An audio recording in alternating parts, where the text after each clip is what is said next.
Ukalar Captiva haydaydigan ukalarimiz uchun sidinani vashcha zo'rini ko'rsataman. Mercedes W 177 EQB'dan yechilgan, juda ham yangi sidina. Knopkalari o'zida, bitta dona plus minusda hamma narsa ishlaydi. Old-orqa yurish, baland-past bo'lish, bel yotib turishi, bel ishlaydigan joylarigacha elektronli. Ko'rayotganingizdek, buni sassiyanasini qaranglar, tikilishini o'zi bir boshqacha chiqqan.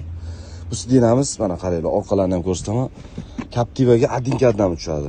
Patsakanchi joylari yangi sidina. Ukalar bilasizlar, Captivada old-orqa yurmaydi, o'rta qator. Bularda yuradi, old-orqa yuradi. Как заводской qilib o'rnatib beramiz, xudo xolos. Puli kelishib qolsa, mana beli ham yotadi, mana o'rta ham yotadi, mana chet ham yotadi. Mana ipini tortsalar, mana bunaqa chamadon bo'lib yotadi, ukalar. Captiva haydaydigan ukalarimiz bemalol kelsanglar bo'ladi.